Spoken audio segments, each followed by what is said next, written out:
production thing. Yeah.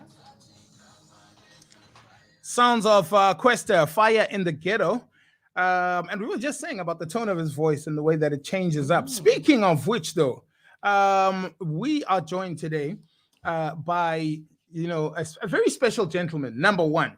I say this because the more things change, they say the more they change, they stay the same. But what I've noticed as well, Miss C, is that today is a day of legends. Today is a day of great achievements. Today, Sorry, guys. I'm in the recording studio, man, and I really didn't get this time properly. But I'll talk to but my girl about that a little bit later on.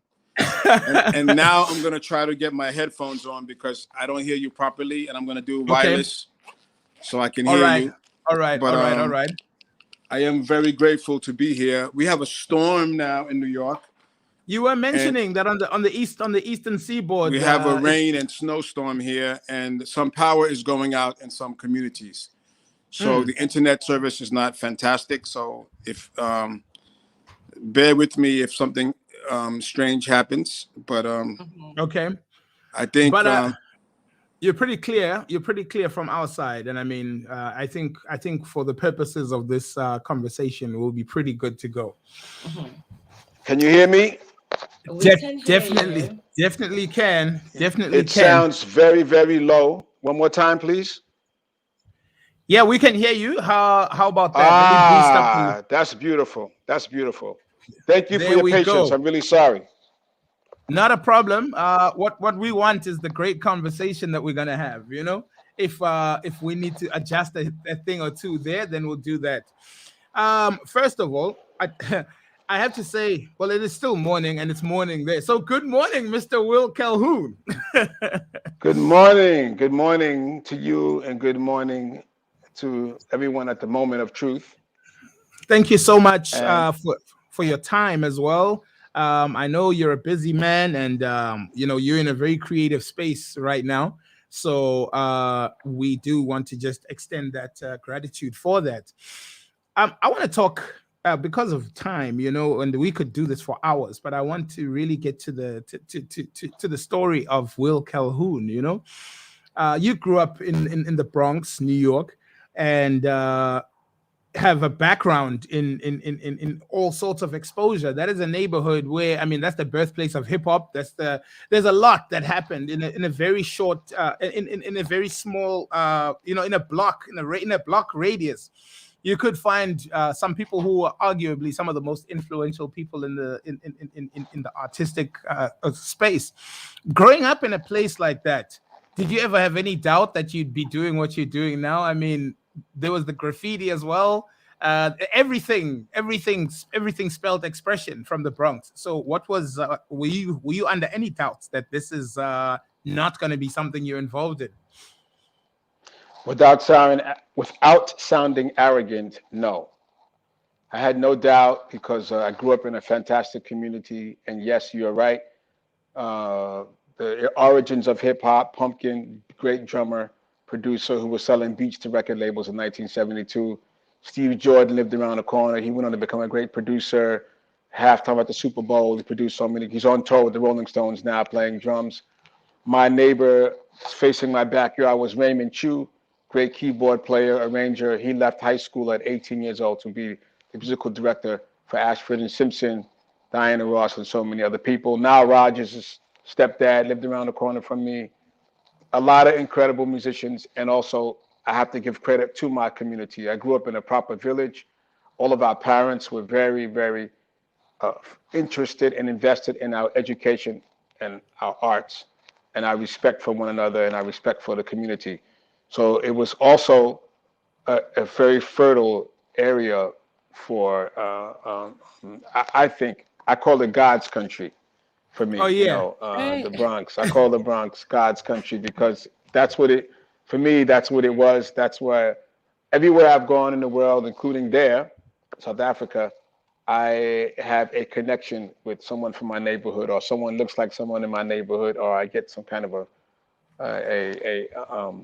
emotional response from people. So I'm very, very grateful for the community that I grew up in. And yes, it is a very special place. It still is a very special place.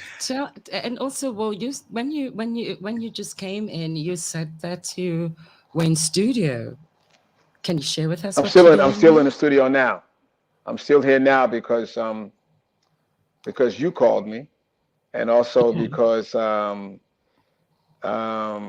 recording tracks for Fatu Diawara. She's a fantastic Malian singer. I'm sure you have heard of her. She's my little sister. I love her to bits. Mhm. She's working on a new recording, and I cut some drum tracks and percussion tracks for her. And I took my time tonight because we did get some snow and some heavy rain, and it's kind of dodgy outside. So I decided to take my Mhm. time and cut some tracks. So yes, I'm in the studio. I just completed it actually. Mhm. All right, and with I just want to touch a little bit as well, as far as the exposure you had to other musicians, and were many of the people formally trained, or was it kind of like, you learn as you go? Because it seems like one of those communities where if I know how to play the guitar, I'll teach the next person, and if I know how to play the drums, I can show people around it. Was it one of those type of places? And also, how did that translate into how everybody related in the community as well? Well, it was a combination. We went to music school. There was a fantastic Italian gentleman, an immigrant who moved to our neighborhood before I was born, like early 50s. His name was Mr. Palumba. And Mr. Palumba opened up a music store that sold guitars, bass, and drums. And then he had lessons that he offered in the basement of the store. But ironically, our house, my house, I'm the youngest of three, was the rehearsal studio of the neighborhood. So everyone's Oh, gear, the wow. bass, the drums, the organ, and my older brother played drums before I did. He was a prodigy. And my brother was very open-minded and invited everyone, organ trio, gospel bands, jazz trio, Haitian music, Jamaicans, Trinidadian music, steel pan, everything came to the house, funk band. So although I didn't want to be a musician at that time, I was very fortunate. My mom was really gracious, never complained, never told us to turn down. And all the generations, my brother's generation, my sister went on to become a dancer with the Alvin Ailey Dance Company and Forces of Nature. And I became a drummer as well. And I have to say that our house had a big influence on me being able to A, do a lot of reading, B, I had my father had an amazing record collection, and C, I can just go down in my basement and I can hear anyone from the neighborhood or from any other neighborhood come in and play. So combination of academics, yes, and also the free form thing. You mentioned trading lessons. Yes, our house was open. Piano people who came over, some of my friends couldn't afford a piano, but they were piano players going to the same music school I was, and my mother allowed them to practice their piano in our living room. The Wow. thing about the Bronx too was you can knock on anybody's door, ring anybody's doorbell, and say, "Hey, I want to learn how to play flute or trumpet or trombone," Mhm. and they would say, "Come on in. What do you want to learn?" And also it was very um, competitive neighborhood. So what we used to do was go to the park because in the park you saw the most frightening bands.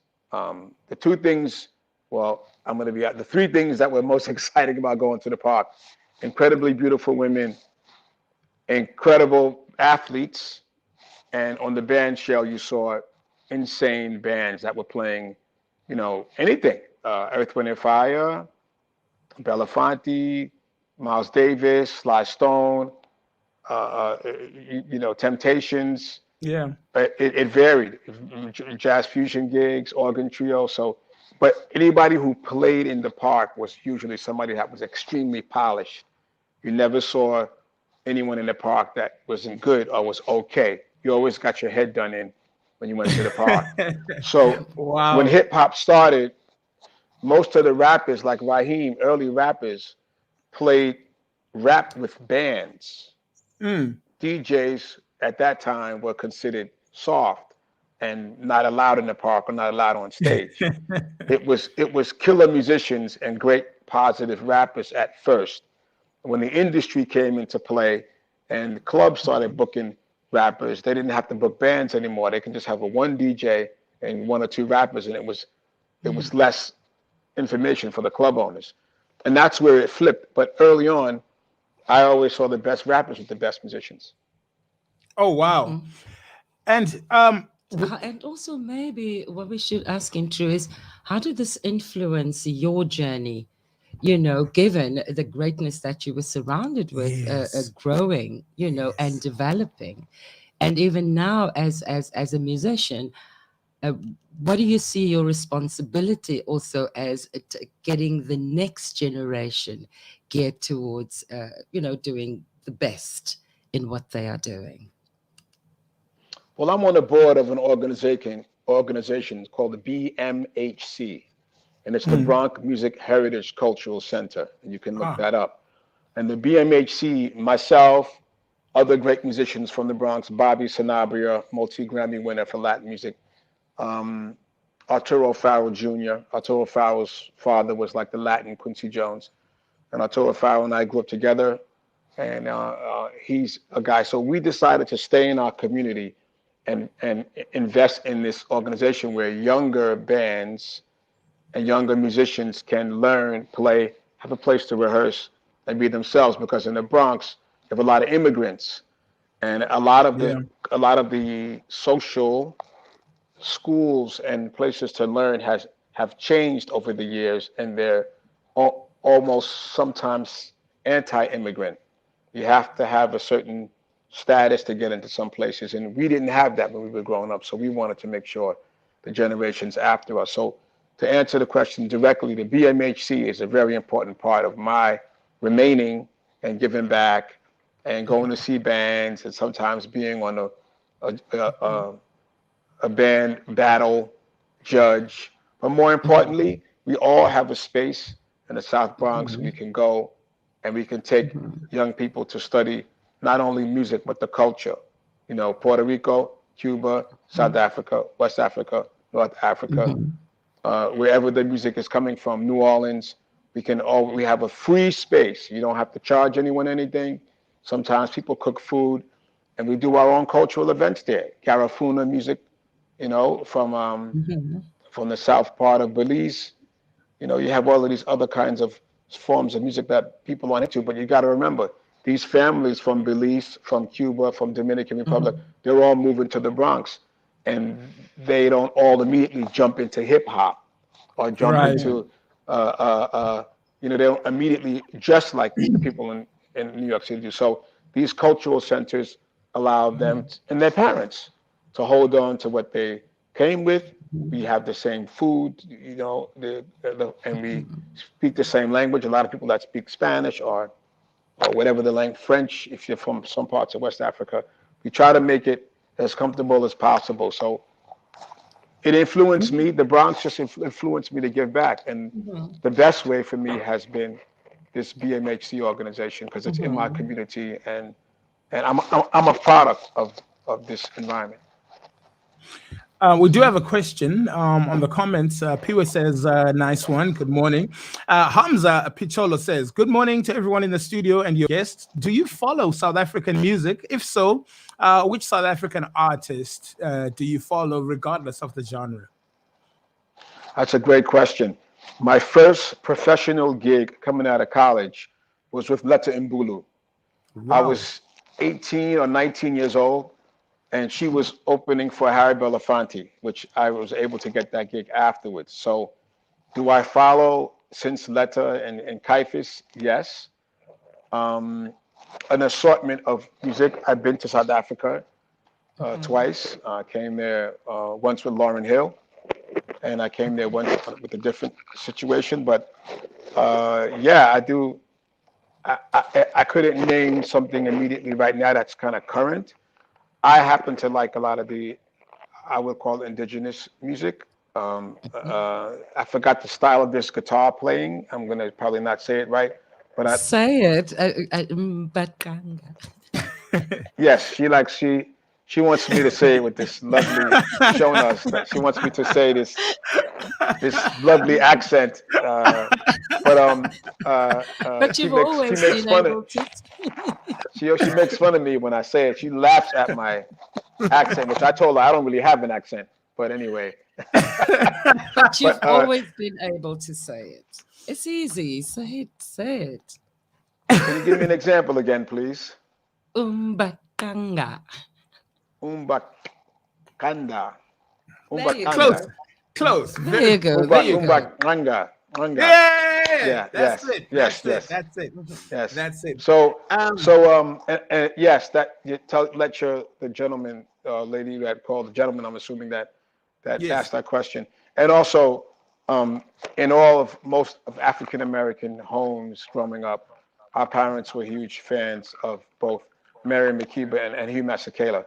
So we did have that music in our living rooms, and politically we were on the side of this music and where they were coming from. You've been touring and experiencing the world with different collectives, with different outputs, with different uh, characters. What's the greatest lesson you've learned about the consistency of being behind those drums, and everything around you might change, but what is it that keeps that consistency there, and what are the lessons learned from that? The biggest lesson is pay attention, Yeah. and if you do that, you'll be fine. A lot of research that I've done in Mali and Senegal with elders and learning the music. You want to respect everyone. You want to respect the culture. But if you pay attention, it'll all come to you respectfully, and you'll be able to understand what's going on. And I think it's listen more. As my grandmother used to say, you have two ears and one mouth. So that means you should listen more than you speak. So that's the biggest. I mean, I could elaborate, but I think paying attention is crucial. Sure. And your accolades, the things that you have been recognized for and credited for, what role do they hold in your reality? I mean, there are people who don't really worry about that as a measure of anything, and then there are people who take it as a nod that they need to keep doing what they do. And you've done an amazing. Your journey is amazing. You've done amazing work, but when you got recognized, the Grammys and the MTV, what is it that you took from that process? I mean, we need to talk about that, because the thank you speech, they only give you so much time to That's so you don't tell the truth. You only have enough time to lie. Oh man. And there's another guy who said, I'd like to thank my mom, my dad, and I'd also like to thank my parents. So yeah, what value do you, not value, but what place do those nods give,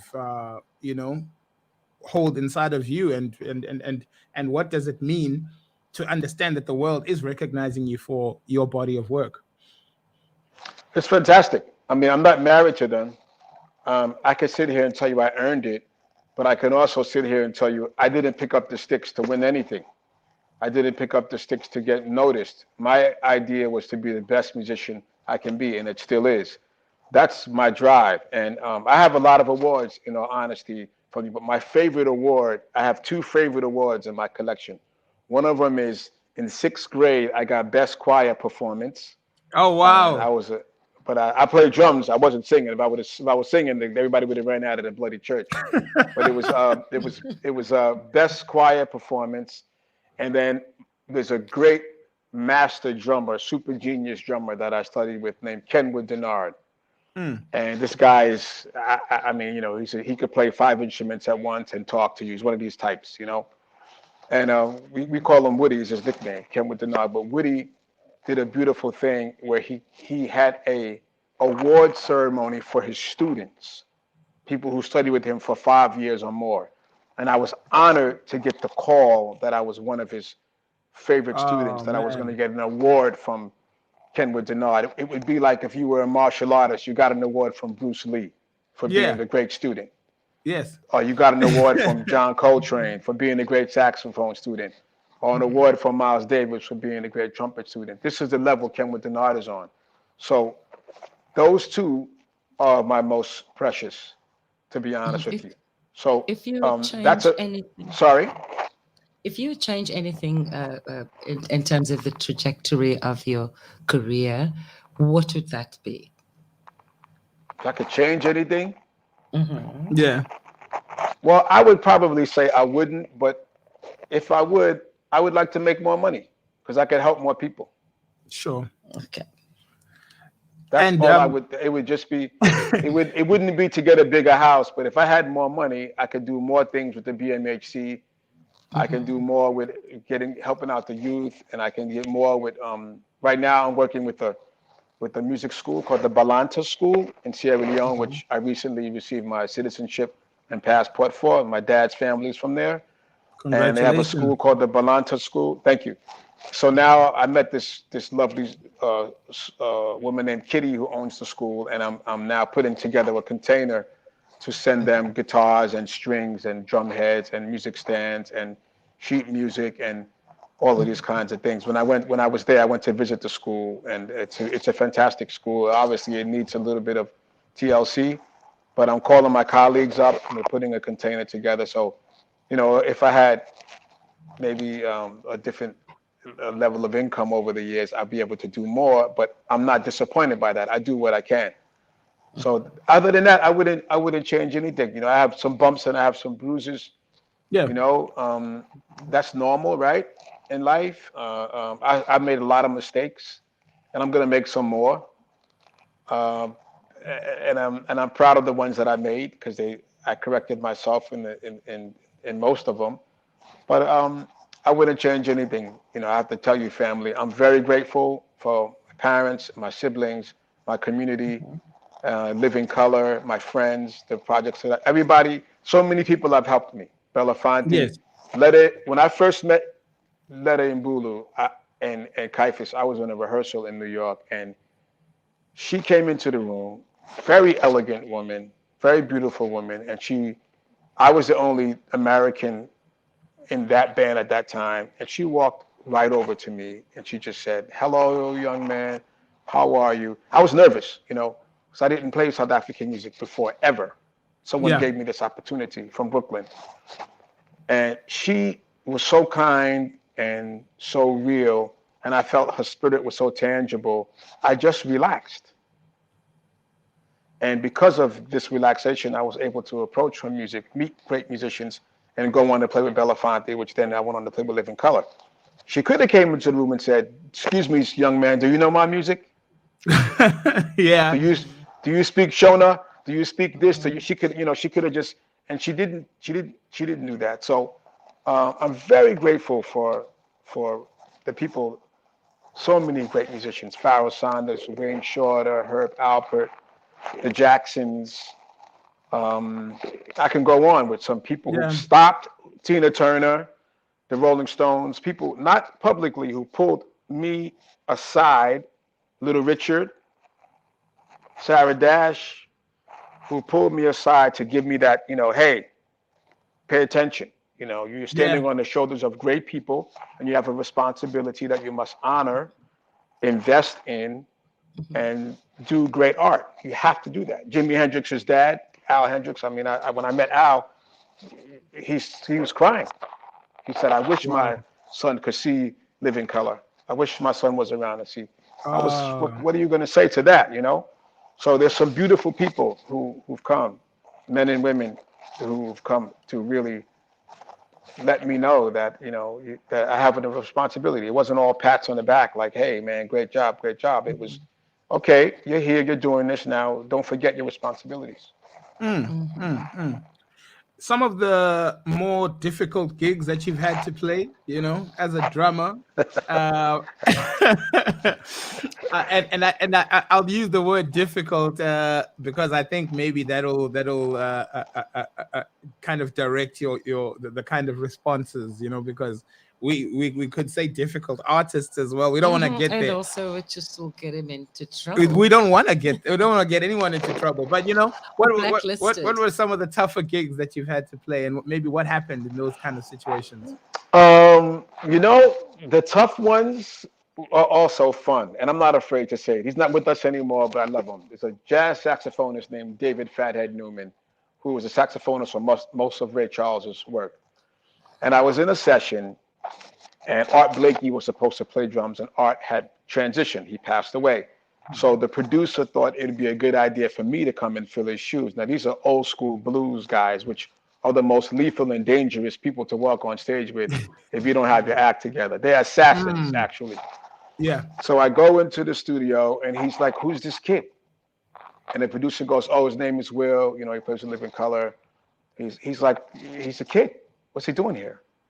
So he was like from off the back. So Dr. John was on the session, great musicians, Jay Liniard on bass. And we start playing a song, and he's looking at me pretty nasty the whole session. And we start the song, and he stops the song, and he goes, excuse me. He asked the producer, "What's the drummer's name again?" And the producer goes, "Will Calhoun." And he goes, oh yeah, a drummer. He called me a drummer the whole day. Oh, wow. So I said, Wow. yes. He said, "Man, stop rushing. Stop. Stop. You're not doing it right." I said, "Oh, I'm sorry. Let's try it again." So he tried it again, and he stopped the song. He always licks his mouthpiece like he's gonna play, and he stops, and he goes, "Well, something's wrong, man. Something's wrong. And he asks the producer, "What's the drummer's name again?" Oh, no. And he says, "Will." And he goes, "Yeah, right. Hey, drummer, I'm gonna come into your booth right now." So he comes into the booth, he knocks on the door, and I let him in. And he goes, "Look, let me explain something to you, man. When we play music, like the hi-hat, it has to be tight. Like you wouldn't understand that because my saxophone case is older than you." Wow. Wow. So I'm going to tell you, honestly, I was enjoying it because I'm a fan of Fathead Newman. He's a great drum player. So I was smiling the whole time, which probably pissed him off. So I was like, wow, Fathead Newman is yelling at me. This is great. This is a great session. So he leaves the booth, and we do a take, and nobody says anything. Now I am green. I'm 25 years old. So normally after you do a take, you go in to listen. Yeah. To see what it sounds like. So these guys all pull out cigarettes, hand-rolled cigarettes, and they're telling stories. "Yeah, remember so-and-so?" And they're making a cigarette. So I walk out of my booth, and I said, "Excuse me, gentlemen, are we going to go in and listen to the take?" And Fathead looks at me. He goes, "You see me rolling a cigarette? That means that was the take. We don't go listen to takes. That was it. So I hope you played your parts right. I played my parts right." So that was like a day that I thought couldn't get worse, but had to get better. And at the end of the day, Dr. John said, "Hey, Will, why don't you bring a song in tomorrow?" And I said, "Sure." And I brought this song in called, I wish I had it to play for you guys. That's called Love's Parody. And I brought it in, and everybody was playing the song right except Fathead Newman. So Dr. John says, "Hey, man, what the hell's going on over there with your horn, man? You're playing the parts wrong. You're screwing up Will's song." So that was the spiritual get back. I didn't say anything. I let the old cats dog him out. And then after he cut my song, he said, "Hey, man, give me your number, man. Let's have some dinner sometime, man. My son is your age, man. Let's go." It was that. The old school cats, and I respect them, the men and women in this industry really had it hard between racism, sexism, stolen publishing, not allowed to enter a venue with your name on it, right? You got to go through the back door. You get cheaper wages.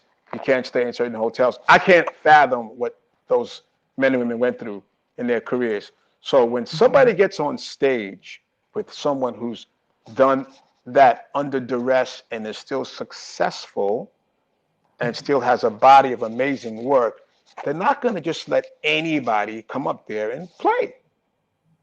Nah, they can't.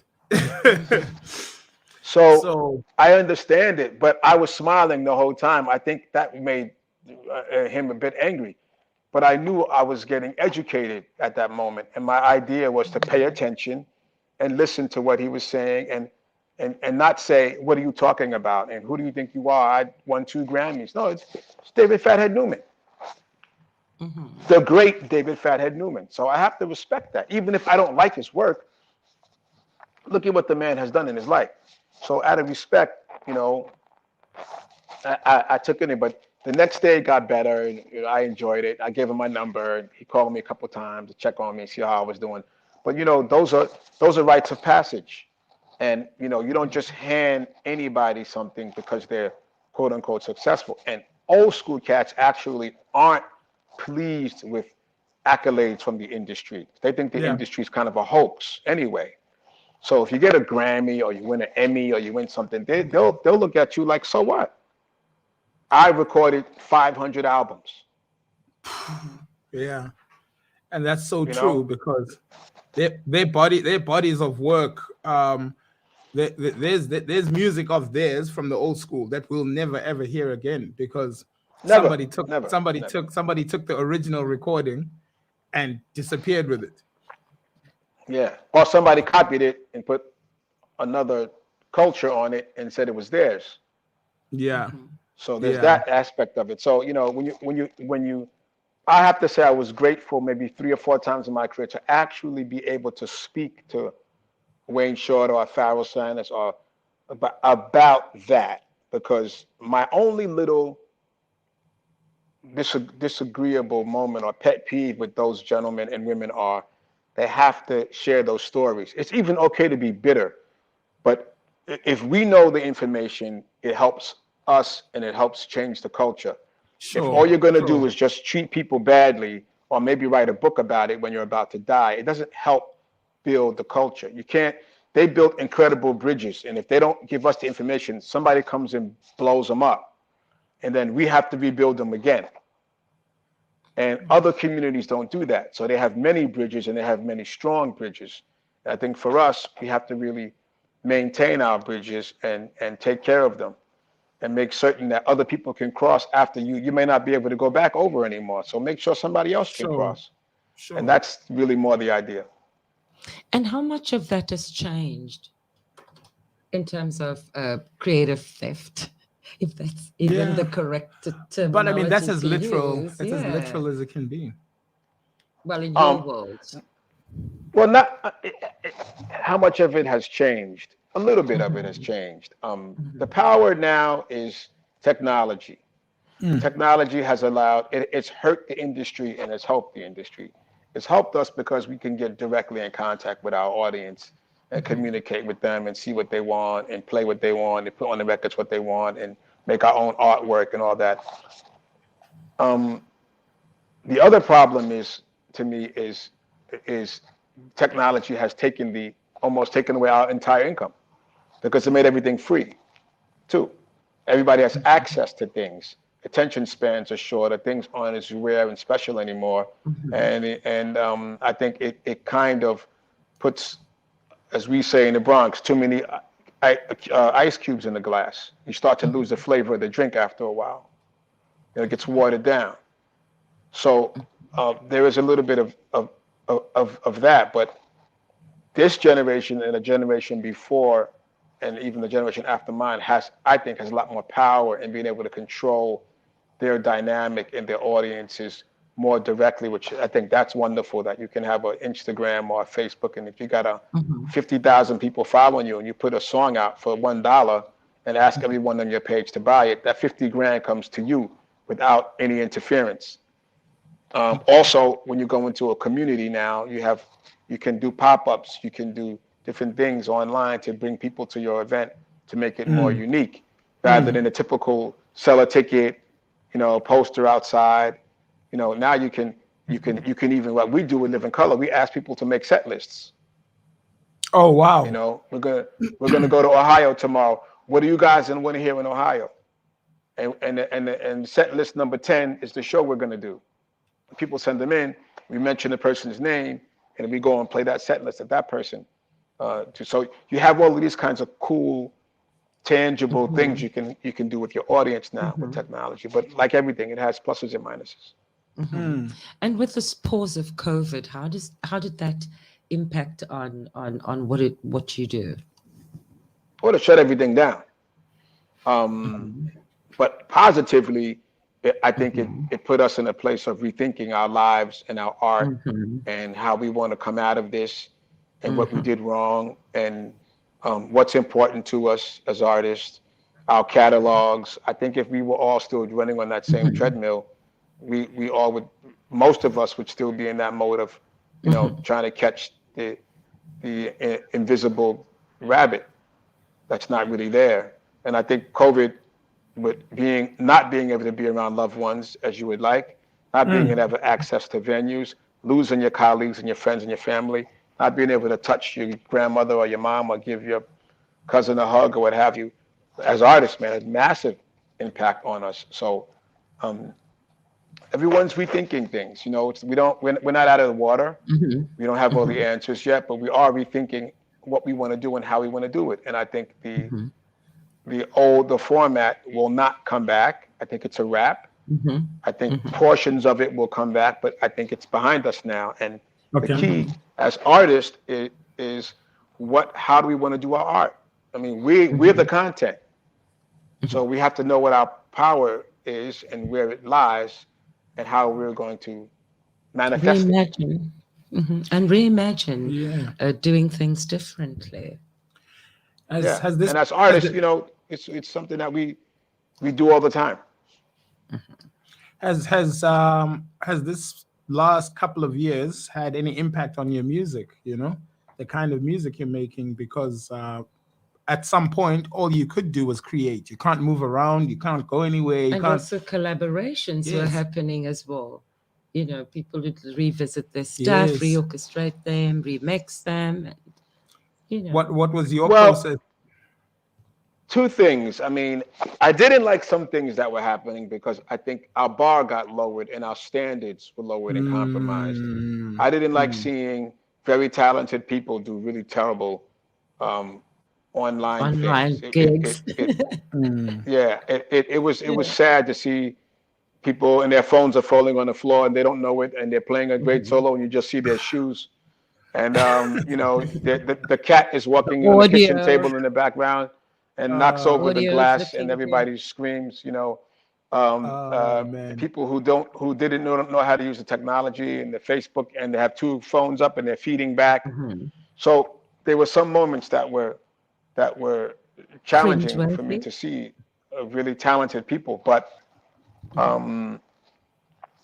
as I said, I just think we're in a learning curve and we have to reevaluate things. And some of us have to realize that we're in a new space. Some people want to go back, to where they were before. They were comfortable with that situation. They felt like somebody telling me what to do was easier for me to survive. But that's not going to happen. I think we have to really force ourselves to be creative and reimagine and reinvent.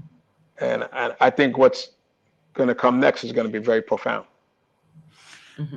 And what's next for you, Will?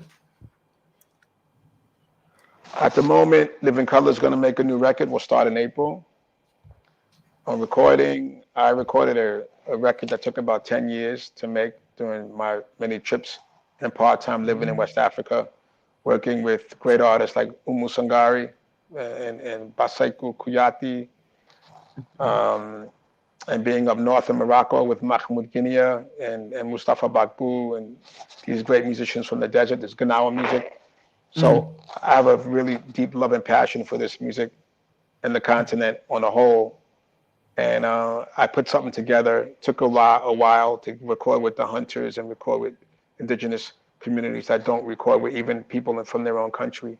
And I finally completed it, and I'm going to put something together to play this music and hopefully come down to South Africa and do it as well.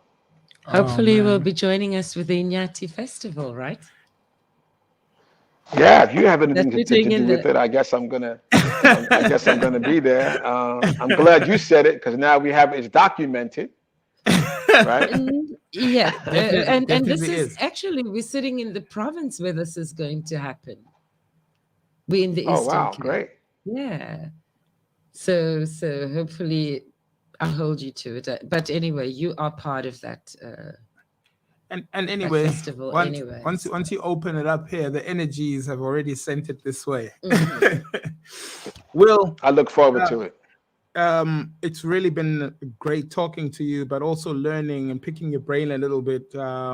With the short time that we do have to talk about the things that we have, but I've picked up a couple of things that I will take from this conversation. Number one, how deeply, incredibly close to you hold culture, um, and you express it through music. That is a beautiful thing, and something that we people like you, I can have hours of conversation and still not get enough of that because it shows in the knowledge that you really do hold that close, but also you do it with an ear for music as well, and there's a rhythm behind it, and ironically there's a drummer behind the rhythm. So thank you for that, and for the it's 3 in the morning over there, so it wasn't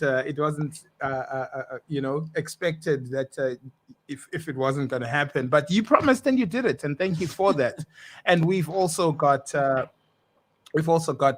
co-hosting situation happening here, so I'm in the presence of greatness all around today, and thank you for that. Well, thank you for the really actually wonderful and brilliant questions. Sometimes you do these things that people ask you questions that aren't interesting or expansive. So thank you for asking great questions. It's a pleasure to be on the show, and anybody out there listening, please support these beautiful people and this network and this information because it's not common enough. Mm, mm. Thank you, Will. Thank you so much for your time. Thank you, thank you, thank you. You're welcome. Why are you blushing over there? What's going on? What's She's going she's on? she's I mean, definitely she's definitely blushing. I've been blushing the whole morning doing the show. There's just nice stuff happening left, right, and center, and we don't often get to be told all these nice things. So we always Oh, grind, really? grind, grind. No, we don't. We just grind. We just Well, work. both of you are doing a tremendous job. You look very comfortable behind the mic. So much success. And anytime you want to reach out to me, my door's open. If you maybe when the new recordings come out, we can do something else. Certainly, I look forward Mhm. to coming out there, and I'll be in touch with both of you with the projects that I'm doing, and anything that I can do on my side to help you on Mhm. that side. Don't be shy to contact me. Thank you And so much. I will.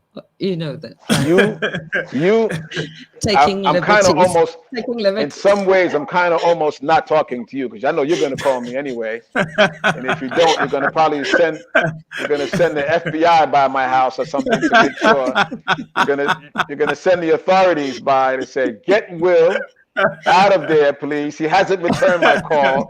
Please get the tanks and get the dogs and get the smoke spray and get him now because get him and tell him he must call me immediately, if not sooner. The flashbangs and helicopters and the SWAT Yes, team. yes. Am I that bad? And then once I'm outside and the spotlight is on me, you're gonna call my phone and go, I told you to call me, didn't I? Well, take care of yourself, brother. God bless. Oh, Thank you so much. for that one, I'm gonna clap back. Do you know what is his Xhosa name? No, he has one. He does. Kuseli. Oh, here we I go. think He's let's gonna. leave it at that. Let's leave it at that, right? Right? Well, you may as well say it. You brought it up, right? I said it. I said it. Mkuseli is a good name. Yeah, It's it's the an author. protector. Yeah, the protector. Yeah, and that's Authoritative yeah, name. and he has been Well, that. thank you. Thank you very much. What a great friend, what a great artist, what a great creative. I'm lucky. Thank you so much, brother. Take care of yourself. Take See, care. that's how I get to Okay. take liberties. Okay. Mhm.